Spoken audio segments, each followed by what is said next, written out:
Já vamos trazer o factual para o nosso debate? Contei para vocês que o ministro Fernando Haddad esteve no escritório do Ministério da Fazenda aqui em São Paulo. O David de Tarso acompanhou e ele vai trazer as informações ao vivo para a gente agora. David, capricha aí porque depois eu vou botar tudo aqui na nossa roda para ser debatido. Quais são os destaques do discurso de Fernando Haddad? O que você conta para a gente no 3 em 1? Muito bem-vindo.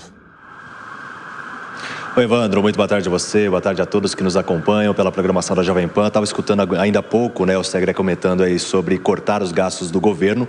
O ministro da Fazenda, Fernando Haddad, durante essa coletiva de imprensa que foi realizada aqui na sede do Ministério da Fazenda em São Paulo, foi questionado sobre uma possível reforma administrativa, se o governo já cogita isso, mas ele disse que deve gerar pouco impacto caso ela seja realizada. É importante sim, mas precisam ser revistos os concursos que estão sendo realizados hoje no Brasil, mas para ele o impacto tende a ser muito baixo em relação a uma possível aceleração ou até mesmo desaceleração da economia em relação à reforma administrativa. Na verdade, a fala do ministro da Fazenda, Fernando Haddad, foi concentrada em críticas novamente às taxas de juros que estão fixadas em 13,75%. Ele disse que se forem realizadas mais 10 reuniões do Copom daqui para frente, reduzindo a 0,5%, a taxa de juros tende a chegar na neutralidade. Mas isso é muito difícil, o que impacta diretamente na economia do país, porque automaticamente, com os juros altos, segundo Haddad, a economia tende a avançar pouco. Mas ele acredita que sim, até o fim do mandato do Campos Neto, as taxas de juros vão ser reduzidas. Então, ele falou sobre essa questão, mas também saiu uma nova classificação de uma agência de risco, elevando o patamar do Brasil. Pensando que a gente está numa escada, essas agências, elas verificam se a gente tende a descer degrau ou subir degrau. E mais uma agência, a quarta agência, classificou que o Brasil tende a se desenvolver. Por isso, o ministro da Fazenda, Fernando Haddad, disse que trabalha para que a economia realmente se desenvolva, mas criticando a taxa de juros. A gente tem um trecho dessa coletiva de imprensa justamente falando sobre essa questão da economia, essa positividade do ministro Fernando Haddad. Eu penso que às vésperas de uma semana importante, que é a primeira reunião do segundo semestre do Copom, é importante salientar que o mundo inteiro já compreendeu que está acontecendo alguma coisa boa no Brasil e que o rumo dado para a agenda econômica vai na direção, vai ao encontro do que o Brasil precisa.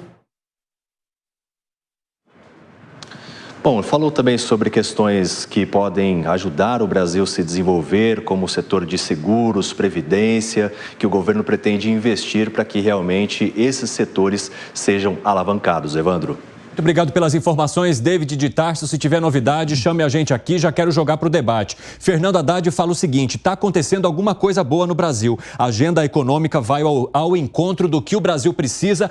Todo mundo está vendo isso, Alan Gani. Essa agenda econômica, ela não foi construída da noite para o dia. Um ciclo reformista começou desde o governo Temer, com a reforma trabalhista, com o teto de gastos, depois com a reforma previdenciária, depois com a independência do Banco Central. Quer dizer, é um conjunto de reformas estruturais que permitiram que essas agências de classificação de risco elevassem a nota do Brasil.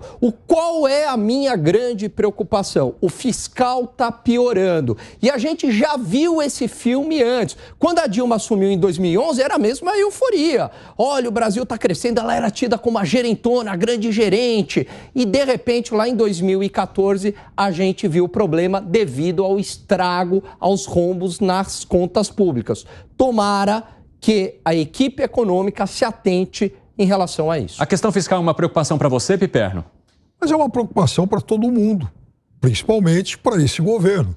Governo que, aliás, é liderado por um presidente da República que, quando governou o país em 2 mandatos, sempre gerou superávit. Fernando Haddad também está segurando bem as rédeas?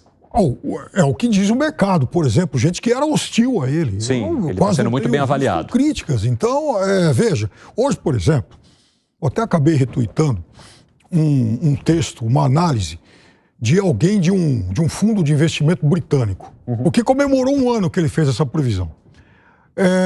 Com o populismo, não sei o quê, com medidas populistas, o dólar vai a 7,50, talvez a 8. E É verdade, você está rindo, mas é verdade. Não tem lógica. E disse que, inclusive, a inflação ia chegar a 20. Está lá. Então, olha o terrorismo que se fazia. O que foi, Segré? Não, que não tem lógica colocar 7,5, 8, por uma questão muito simples. O dólar é um bem transável e, como todo bem transável, depende da oferta e da procura. Você tendo, no ano passado, 90 bi de ingressos por investimentos diretos do exterior, superávit da balança comercial. Junta isso e isso gera oferta de dólares. Não tendo, inclusive, a necessidade de pagamento do dólar perante fora, terminou com 320 bi a quantidade de reservas internacionais. Hoje está em 346 bi, gerado precisamente por esse superávit comercial. Então não tem lógica nenhuma que quem quiser dizer que o dólar ia chegar a 7,5%, 8%. Mas um dado importante, eu acho que a Haddad está fazendo um bom trabalho, sim, sobretudo na questão do contato com o Congresso. Está conseguindo uma boa articulação. Uma boa articulação. Não assim o presidente Lula, e vou justificar por quê. O presidente Lula está com aquela sensação de buscar o adversário. Atrapalha um pouco no seu discurso essas boas notícias que vêm de fora, inclusive. Mas temos que considerar que as notas de qualificação dessas agências qualificadoras, elas têm um checklist.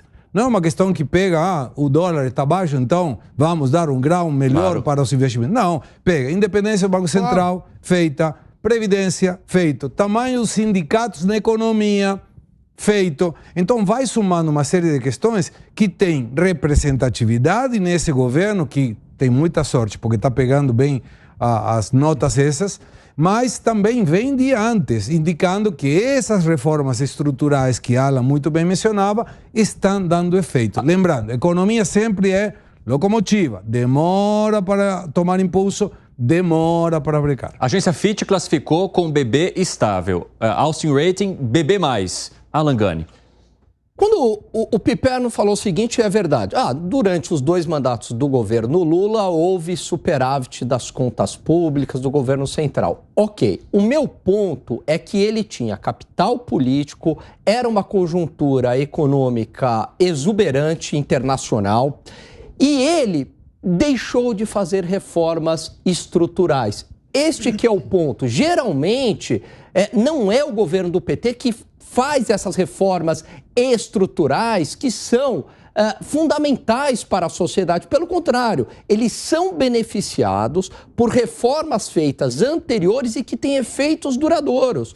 E essas reformas, muitas vezes, elas causam choque com a sociedade, porque são reformas duras, como foi o Plano Real, como foi a reforma trabalhista, como foi a reforma Previdência. Mas tem efeito de médio e longo prazo. O que falta é esse tipo de reforma. 5h28 da tarde, o pessoal da rádio vai para um rápido intervalo. Daqui a pouco esperamos vocês. Nas outras plataformas, seguimos. Piperno tinha levantado a mão, depois eu passo para você, Segré. Por que você discordou do Gani? Porque o Lula, ele devia abrir uma rede de lotéricas, enfim, o Lula Brás, porque ele é um cara que tem tanta sorte, mas tanta sorte que vai levar todo mundo a ficar milionário. Como é que ele não faz reforma? O que a gente está discutindo sobre a reforma tributária?